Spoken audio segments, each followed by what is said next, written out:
We all know that Punjab possesses a vibrant culture, society, and economy. It has many strengths. As a result of our vibrant economy, we have seen rapid growth in the recent years. For example, electricity consumption in the industrial sector of our state increased by more than 26% in the last 2 years. Similarly, the growth in other sectors like tourism, healthcare, education, real estate, construction has also been very encouraging.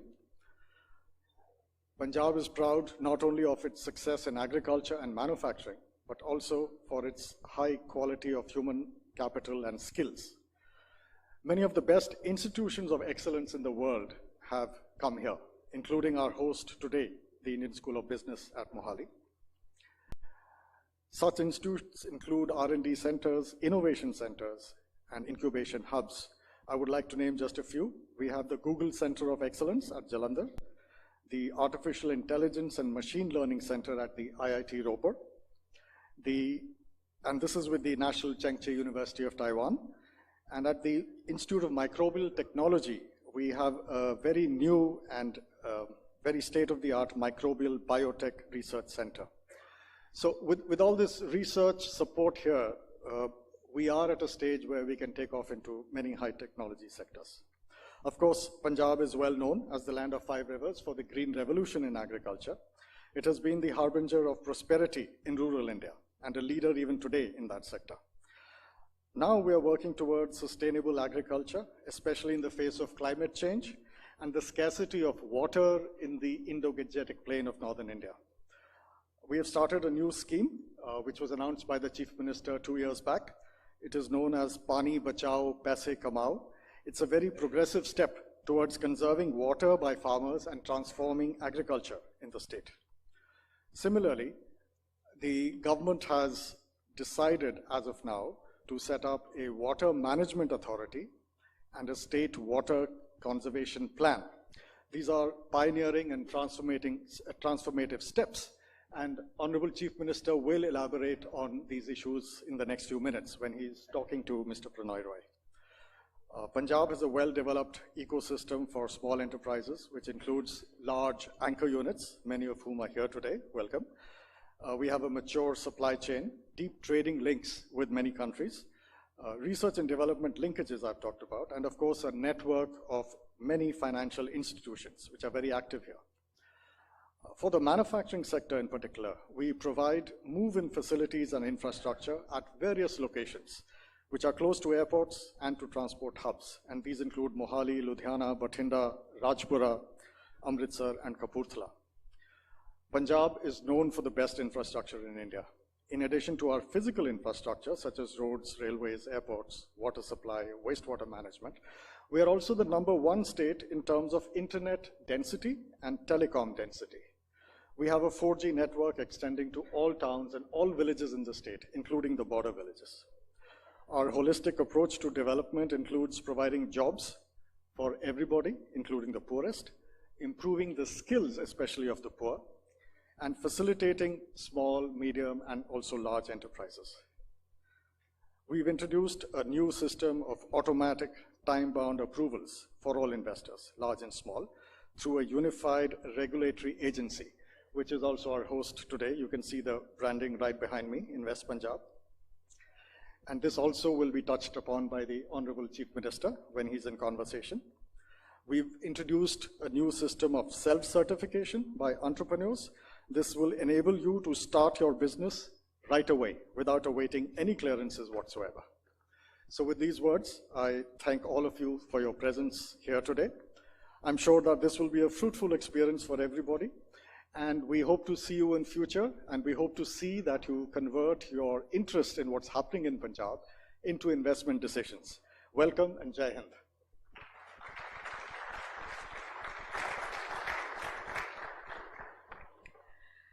Dr. Karan Avtar Singh Ji, thank you for your opening remarks and insights. And now, ladies and gentlemen, a segment which I know will surely be one of the most outstanding conversations of the Progressive Punjab Investors Summit 2019. Captain Amarinder Singh, Honorable Chief Minister of Punjab, in conversation with Dr. Pranoy Roy, co-founder and executive co-chairperson of NDTV. Pranoy, it's over to you. Thank you very much. Thank you, everybody. Thank you. Thank you. I do want to start by admitting to something, that I'm half Bengali, half Irish, born, but adopted Sardar over my life. Yeah. Well done. Adopted by me. I don't know if Punjab is happy about that or regretting it. But I can say, as I mentioned to you, that the one thing I used to do best when I was in school was the bhangra. We used to travel around the country with tehmat, pug, handkerchiefs, sing Hakim Tara Chandra Kothe Te Aja. Not bad for a Bengali. Yeah, not bad, no. And I do also want to congratulate you on a very important aspect in the post-Pulwama episode. I think it's generally agreed that your speeches were by far the best that any politician has ever given on that issue. The right amount of restraint, the right amount of aggression. It wasn't like overdone in either direction. Many congratulations on that. Thank you. Now, one thing it's wonderful to see so many potential investors here. But Punjab has been known to be an agricultural state. And how are you going to change it? How can you do for Punjab, an industry, what Punjab has done for agriculture? And I must say that one of my tasks here, as I can see, is I've spoken to a lot of potential investors, and they have some worries. So I'll slowly raise those worries, like gangsterism, border state, women's safety, growing too much of one crop rather than another. All those we'll go into, because you need to address their worries as well. But first, the big picture, can you do for industry what you did for agriculture?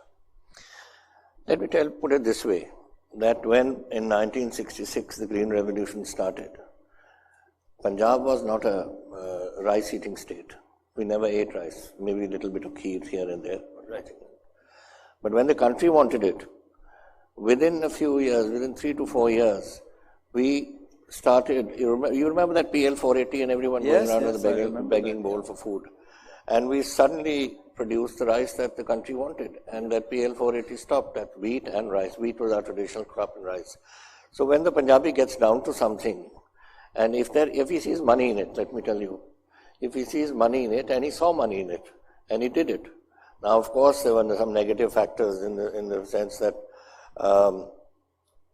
more production, more money, support by the government led to grain after grain after grain after grain, and which ended up by ruining our soils. But the person saw the money. So I'm just trying to tell you the change. If they see money in it, and it'll work. And people who never knew how to grow rice suddenly became great rice farmers. So I think the same is here with industry. Industry, it's for a different reason. I think, the world has opened up. We need it for the economy of the state. And we are having children who are growing up. They'll see all this television is every day, they see what's happening in the world. And they're all looking for going to California or going to some other country to go and make their future. We want them to make their future here. We have the evidence. Now, General Shergill is sitting here. He was telling me that the other day he met a JCO from the army, retired, a Subedar, who had spent his entire life in the army, and both his sons were now in the IIT at Dhanbad. So, that's how the education is coming up. And I think with the type of skill development that we are proposing, the way the people, our youngsters want this job, and if we have the right environment and the right avenues for them to find jobs, you will find that they will do a great job. See, we have some issues here which I think people must look at. Punjab has never had a labor problem. 3 decades we've never had a strike. And in every way, this government is doing what it can to, lay the foundation for a good industrial base. We are we brought in a new industrial policy. We brought in wherever we found weaknesses, we plug those. And today, I think when you look at our new policies and what Water Acts and Labour Act and whatever else we have done, you will see Punjab is a very fine destination from your point of view. And for us, you will find ready labour in the form of educated youngsters. You say there's not no major strikes, etc. But one of the worries which we did find that people talk about is Gundaism and gangsterism in Punjab. And if you're going to invest here, you have to worry, do you need extra security? What about that? How are you handling that? No, that is something that is the top of my agenda. We don't allow anything like this to happen. For instance, nearly 1,200 gundas are in jail. The truck unions, which were a source of Gundaism, that we've abolished. Abolished the unions? Abolished them. Weapons have been confiscated. They used to blackmail industrialists, right? The truck unions. Absolutely. I mean, coming from, let's say, Dera Bassi to Chandigarh, they would charge 1,000 rupees, and going from Chandigarh to Dera Bassi, 5,000 rupees. And I mean, these sort of things they were doing because they had the muscle. And then we removed that muscle. So from these point of views, we are doing from our side, we are not allowing anything at all. The police is very active. It's a clear-cut instructions. If any gunda comes with a weapon, he lays it down. If he doesn't lay it down, then he faces the consequences. There's nothing else. So what's the phrase in Punjabi? Bande bano nahi tha phir tonu sidhe kar dange. Perfect. Everything sounds better in Punjabi, actually. No, but apart from one of the repercussions of gangsterism has been security for women, safety, women's safety. And everybody here is worried about that because people are employing women more and more. They're better than men, by and large, right? I think so. In fact, I was talking to my friend yesterday only, and I was mentioning, I think that the women, the performance, I was asking how are they doing, and they are all doing very well. They take the loans and they repay them on time, and everything is on time, so they're very happy with them. But what about women's safety then? See, we have allowed women to come work night shifts and whatever else. And we have also now put in this new factor that the police, we've given police numbers, and any woman who feels insecure and wants a lift home or something, she calls that number and a policeman will come and pick her up and go and drop her home. Wow. And that's after 9 at night? Yeah. Anytime, 24 hours. Any woman in Punjab, 24 after hours. 9 and up to 6 in the morning? 24 hours, whatever time she wants. Suppose at 2 o'clock in the morning she's working a night shift and she's not well or something, and she wants to go. She calls the number and somebody will come and pick her up. Or if she's surrounded by eve teasers or gundas, she can phone and the police will come? Anytime. And take her home? Take her home. Well, that's fantastic. I hope all other states are listening to that, because we did see one minister in another state saying women should not work at night. They should stay home at night. And the women's reply to that was, if men stayed home at night, it would be a safe country. That's true. I saw that. So, you're saying you're solving two of those problems, gangsterism and women's safety. The other worry that investors have, and I don't want to make this too much of a worry because people are getting a little more understanding about it, is that you're a border state. How are you handling that? I sometimes wonder what Pakistan's policies are, because they are engaging everybody around their country. In the south, they've got Balochistan, which they are engaged in. In their west, it's there with Iran and with the tribal belt of the Afridis and the Orakzais. In the north, they are engaged with again the Taliban and all the Afghan tribes. In the east, northeast, they are engaged with us in Kashmir. So really, what is their policies? And I don't know what they actually think that they will be doing, but they have tried to do a little bit here in Punjab, and we've sorted them out. So there's no question that. How have you sorted them out? Well, the same thing. We've neutralized these groups that they were trying to push in. We've taken their weapons, we've arrested the people, I've got 125 of them locked up. 125? Yeah. In the last 2 years? In the last 2 years.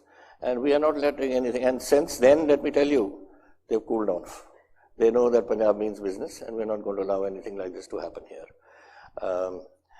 They have their own problems, but that's their problem. But they don't try to make their problem my problem, because I won't have that. Right. And we are very tough on that. And we have of course, we have got the first line of defense, which is the Border Security Force, followed by us, which is the second line, and behind us stands the army. And we are very strong in Punjab, so they won't mess around with us, that I can assure you. And when they did try, they've had to face it. We told those modules, lay down your arms or get shot, and we acted that way. And we continue to act that way. So, your message to Pakistan in Punjabi would be? आही गल बंदे बनो नहीं तो फिर ਅਸੀਂ बैठे हैं उन्हें But what do you think about Imran coming there? And so I think he means well. I mean, I didn't, people, of course, the press thought I was into some major engagement with him when we were driving from the integrated check post to Kartarpur. The press, the media. The media. Never trust the media. I know, I don't trust them. But they thought, I don't know what they were discussing, but all we discussed in that 6 minutes or 7 minutes was cricket. Because his granduncle played for Patiala. At one time, Patiala had 7 All India caps, and he was one of them, Jahangir Khan. So we were talking about that sort of thing, and they thought we were into some sort of big Indo-Pak talk or something like that. But you could have taken that opportunity, or will you take the opportunity of Indo-Pak trade?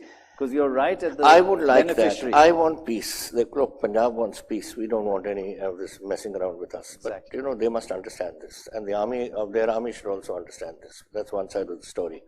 We want peace because, and for another reason, I don't think they'll mess around with us in any big way because they brought their industry right up to the border.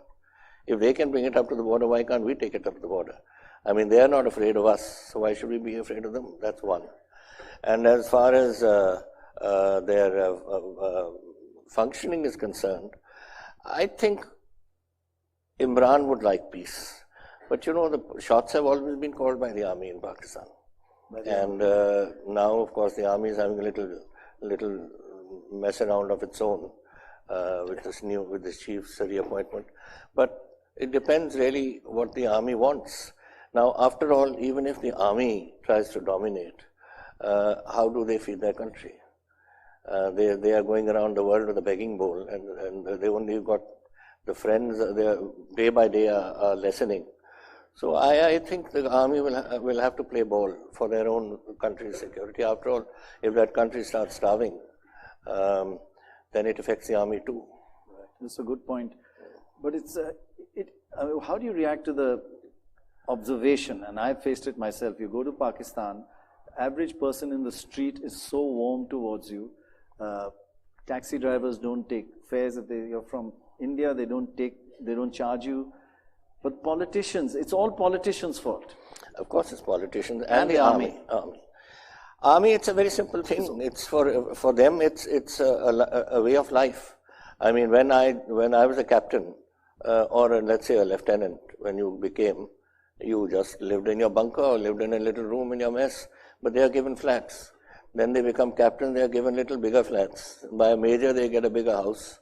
And by the time you become a general, you got a big house and a farmhouse and a farm and all that sort of thing.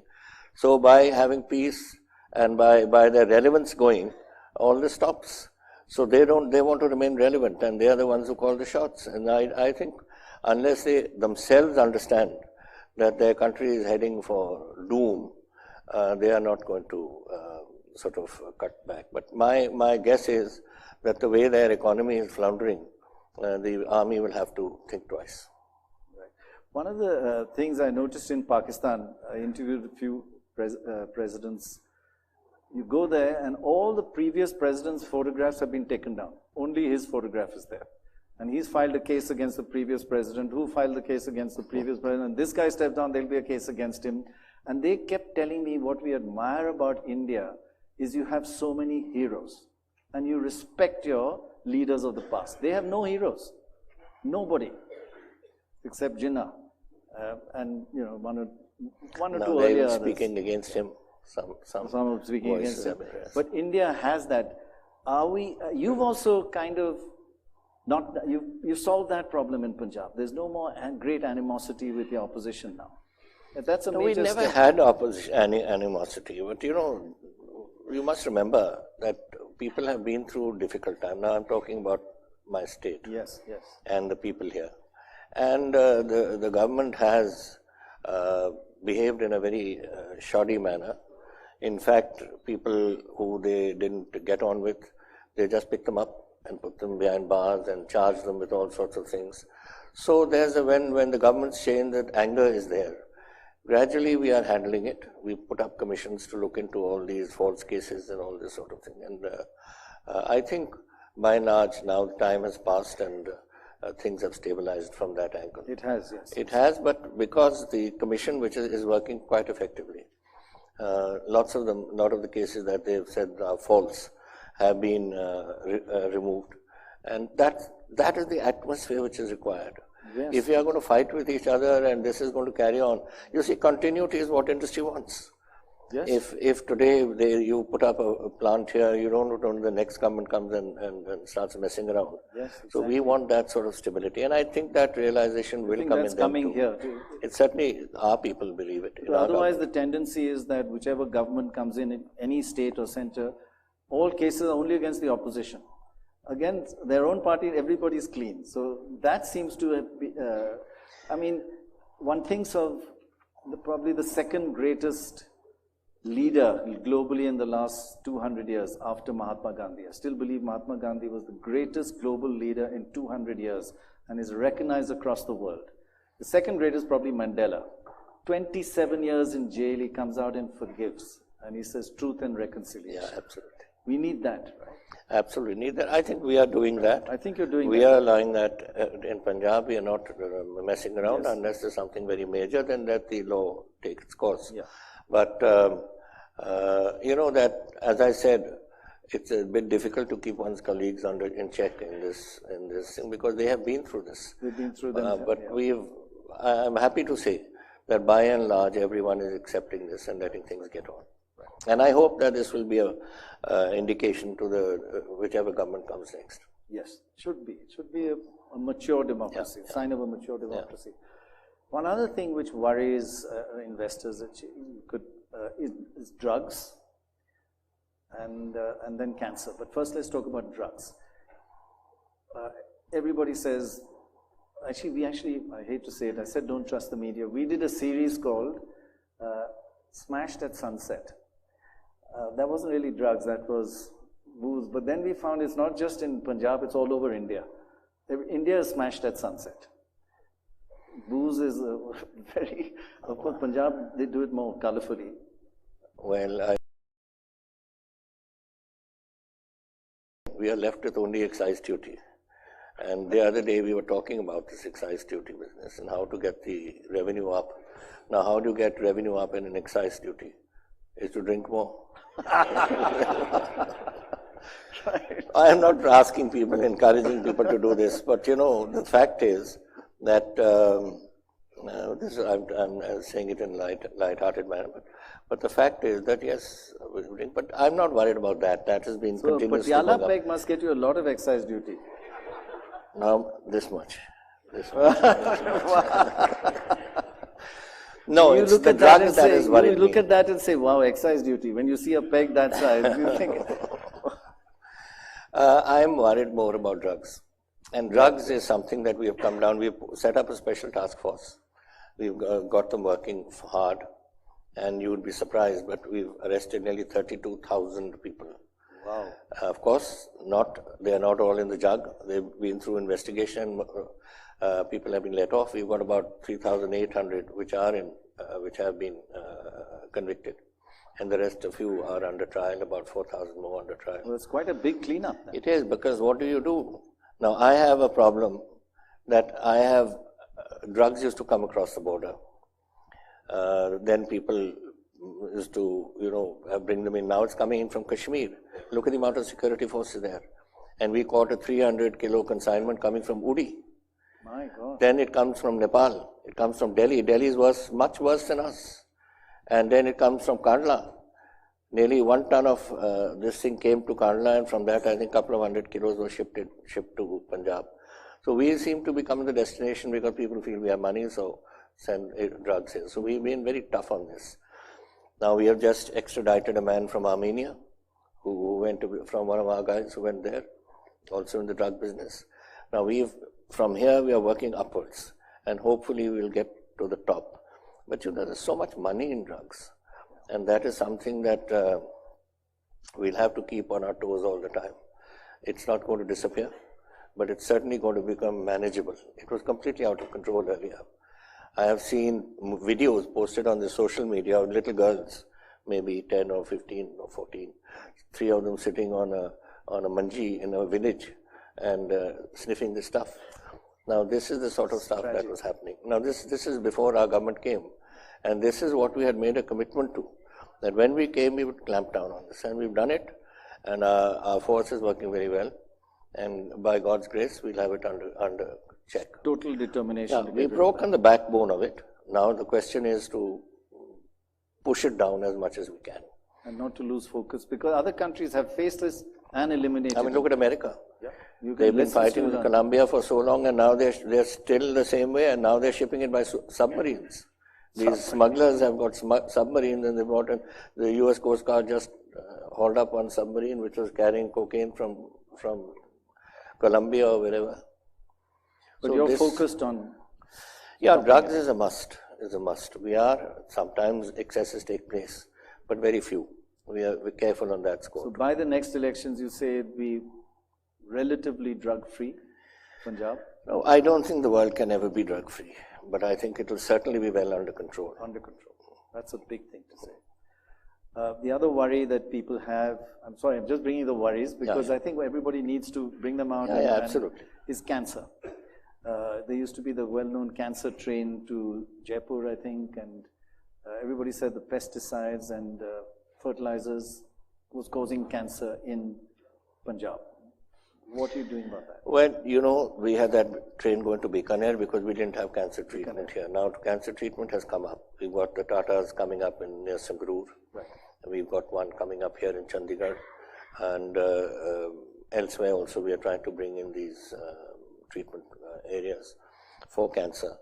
But statistic-wise, we did have 2 teams. In fact, in my last government, the first team of the PGI we sent out under Dr. Talwar to have a look around and find out what is the reason cause for this. They found nothing. Then I think in the last government's time, they sent the Tata people around to find out. They couldn't find anything. I mean, they were trying to find what is the direct linkage. What is the cause? Because this was linked to South Punjab. South Punjab. They thought perhaps it was excessive use of fertilizer over a period of time and something is built up and some chemical reaction is taking place or something. But no, they couldn't. So, in fact, now that we've got statistics coming in, Punjab is lower than other states. We are not above other states. We are in some states lower than other states of cancer, so it seems to be a national problem. It's a national problem. And so it was just the focus was Punjab, but actually the incidence is because we didn't have lower treatment. Than other states. We didn't have any treatment, so because of this daily train to Bikaner, everybody, we came in the focus. Yeah. Again, it was the media. Never trust the media. You chaps are never trust the media. I guess this is a little bit of worry also for investors, but air pollution and burning of stubble. When I did my PhD, it was in agricultural economics, and I traveled around Punjab a lot because you were the first to use combine harvesters. And I used to sit on the combine harvesters, and they used to run. Sorry to enter, ma'am. I'm from Mandeep Deravasi. मैं इंसाफ के लिए यहाँ पे आया हूँ sir. Praji. ये मेरे court के कागज है सर. ये मेरे पर पुलिस ना ली धक्का कर रही है, जबरदस्ती हमारी दुकान पे कब्जा करवा लिया. ये मेरे लीज ऑर्डर हैं. ये सब कुछ कागज ओके होने. कोई गाल नहीं प्लीज सर एक सेकंड. रहने दो कोई गाल नहीं दो. राजा साहब तक पहुँचाने आया हूँ. मैंने आज तक सुना कि राजा साहब ने इंसाफ किया है. मैं चाहता हूँ कि मेरे साथ भी इंसाफ हो. 20 minutes over, so 10 minutes है. सर नहीं मेरी बात सुनिए. अगर मैं कागजों में गलत नहीं छोड़ दो उसको, आप देख लो जरा। मैंने ना सब आ जाओ बेटा। एसएसपी साहब, डीजीपी साहब, आईजी साहब सबके पास गया सर, किसी ने कोई आवाज नहीं सुनी sir.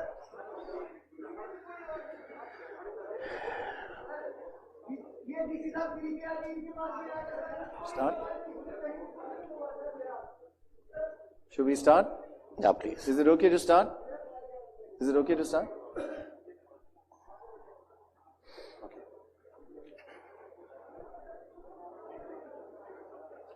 8 minutes, okay. Ready? Well, I want to say something. You certainly have democracy in Punjab, and the way you handled that was great, right?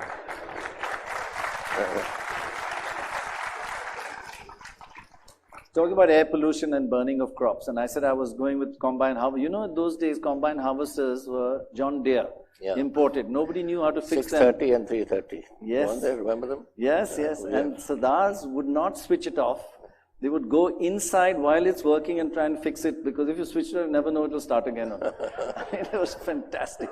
So these combine harvesters are leaving stubble and they're burning it. What's happened? And the pollution is everywhere. See, pollution, now as far as stubble burning, it's always been there. But unfortunately, the area has gone up now. Yes. And this is contributing. Then, of course, vehicular traffic, then industry has contributed, power generation has contributed, everything has contributed. Yes. So it's becoming what it has become over the last couple of years. Now, we are trying to get onto that. I know there are 4 plants in Punjab which are now using it for power generation. There is the using stubble industry. Yes, they are already using stubble for this. And I hope more will come up. And apart from that, ethanol is there, which can be brought out from this. There have been trials by IIT Roper, but they have not been successful on that score. So I hope they will break through eventually. But certainly for power generation, yes. So can we have a commitment that by next year we won't have stubble being burnt, that you'll buy it off the farmers? They'll only stop if they make money. Exactly. And this is what I've told the Prime Minister. I wrote him a letter. I said, unless you give 100 rupees a quintal more. See, you must remember first, what are my farmers? 70% of my farmers are under 5 acres of land. And out of that, half of them are under 2 acres of land. Now, to every operation that they do on the ground, it's about 1,200 rupees. Now, how can a farmer who can barely feed his family, I have paid nearly 4,700 crores in debt servicing this year, trying to help them out from all of the mine debt. And unless you give them something, they are not going to do it. When they can't feed their families, how are they going to do 2 extra operations? Can we pay the farmers and get the stubble off? No, then let's see. Then it went to the Supreme Court. And the Supreme Court says Punjab should pay them. If I had the money to pay them, I have to pay them in any case. And now we are forced by the Supreme Court order to pay them when we don't have the money. And we are asking the government of India, you please give 100 rupees a quintal more in the MSP so that this can be used. Look after it. We really, I think all of us would love to see this problem solved. And as you say, if this is a method, get some, and maybe you can share it with the center? No, I don't know what the center has now. It's still on. It's still on. I think the case is still on. So let's see what happens in that. And we've also already taken it up. When I see the PM next, I'll also mention this again to him. You can't imagine how important it is. Children are coughing, dying. I know. And we just need to pay the farmers and they'll benefit and everybody will benefit. The other day I was coming from Firozpur to here and we are flying at about 500 feet. I couldn't see the ground. Even Punjab, it's not only Delhi, it's not only Haryana, absolutely. It's Punjab itself. And the amount in hospital costs all adds up in the end. But you're getting a huge amount of money in GST. So that was a trick question. I wish I was getting it. My finance minister is smiling or not smiling. He was crying. He was yesterday. He and 6 other finance ministers met the national financial minister, and they've been promised. We haven't had this GST. Look, we have handed over everything which produces revenue for the state to the government of India under this GST Act. Now, their commitment to us was that every first week of the month, this money would come to us. Wasn't that so, Manpreet? And we have not had it since August. You've not been paid since August? No. Your GST? Yes. Now they say February. So that's over 4,000 crores you're not being paid? How much is it? 6,000 now. Crores. My God, you have not got 6,000 crores? No. And it's due to you since 1st of August? Sorry? It's due to you since August. We are due since August. You not got the cash? No. How will you function? I mean, it's a lot of money. The finance minister is there and the finance secretary is looking a there. bit Ask them depressed. both. It's not fair. It's not only us. I think all states. Yeah, All it's also states are suffering. you're And of paying course- it to the center, they're just not returning your share. We are not getting our share, what is supposed to be, and we've handed over all our rights to them. So now what do I have? I have liquor, excise duty, let's put it. I have sand mining. I have stamp duty and a couple of other little things which give us a little here and there, and we are borrowing to exist. How much can we borrow? But we are borrowing to exist. That's a very, very serious issue. Finally, I'll just talk about one more thing, and that is we have millions and million tons of rice and wheat stocked away. Some are being eaten by mice, but we're growing more and more and more of that. Shouldn't we change the cropping pattern? That is precisely why we want to change the outlook to Punjab's economy. And that is why we are having this Invest Punjab today. It is, other states, I'll just elaborate a bit. Yes, please. Other states have now developed their water systems. You've got the Kaveri basin, you've got the Narmada basin, you've got the Ganga Jamuna basin, all of them. And they're all growing paddy. Now I have, as of today, last year's rice, last year's wheat, and this year's wheat. I have my stocks of my godowns are full. The FCI is not lifting them. And I have this year's crop, which has come in, which is about 13 million tons. We are storing wherever we find space, under tin You sheds, have under last anything. year's wheat. There's so much excess wheat and rice. that And when that wheat doesn't last, rice can last a little while. But that wheat, if it gets spoiled after a year or two, then we are to blame. Now that is why I've got 31,000 crores owed to me by the government of India. 1,000 crores over a period of the last so many years, where all this wheat spoilage has taken place, where they've charged us for lifting their bags into godowns for them, and we are charged for that. And these sort of things. If they don't lift it and there's a deterioration or I am to pay for it. they don't pay for that. No, It's they their are, fault they if are they don't paying pay for. you. They are paying to maintain the MSP. They are buying all the wheat and all. We are buying on their behalf, and we store it for them. But any spoilage and storage is to our cost, and that's added up to 31,000 crores, which we are now talking to them about. 31,000 crores. So one way to look at it for investors, there's 31,000 crores to come and another 6,000 for GST. So bonanza coming. But when it will come, we don't know. But just last thing on this cropping pattern, you need to pay more for other crops so people switch to pulses or vegetables. This is it. Now you see, instead of encouraging paddy, if they would give us an MSP for maize, they've given an MSP for maize, but they don't maintain it. They've given there's a cotton MSP, they don't maintain it. The Cotton Corporation is supposed to come in and start buying when the price falls below whatever the MSP is, but they don't do it. And maize doesn't have an MSP which they maintain. They're not supposed to do that. If they give it to me for rice, now we have millions of tons of pulses. If there are millions of tons of pulses are being imported, oil seeds are being imported, then we can get the farmer to change. When he sees money in it, as I said in the beginning, when he sees money in it, he will change. Exactly. If he could change from nothing to rice, why can't he change into dals of various things, moong dal or whichever dals which we grow, provided we have an MSP and he knows he's getting money for it. Well, sir, I think we all must congratulate you on you being you really know what's happening in your state. You're really hands-on. And you're still owed 37. You regret being finance minister sometimes? Okay, if you had to say to the center, you owe me nearly 40,000 crores in Punjabi and give it back, what would you say to them? I won't say what I said earlier. Okay, a very mild version would be? Andy? A very mild version would be? No, I'll tell you that they do listen. They do listen, but they are having the same problem as us. Because you must be saying it in... Sorry? You must be saying it in Punjabi. I mean, they are borrowing from the national reserves. Where are they going to So they have to ginger up their own system first. So one statement to them in Punjabi, please give us our money, or else. देखो ਅਸੀਂ ਪੰਜਾਬੀ ਹਾਂ ਅਸੀਂ ਹੱਥ ਨਹੀਂ ਜੋੜਦੇ ਅਸੀਂ ਆਪਣਾ ਹੱਕ ਮੰਗਦੇ ਹਾਂ ਬਸ that's all. Thank you very much indeed. Thank you very much. Okay. Thanks. Well, your applause says it all. Thank you, Captain Amarinder Singh Ji and Dr. Pranoy Roy, for that engaging conversation.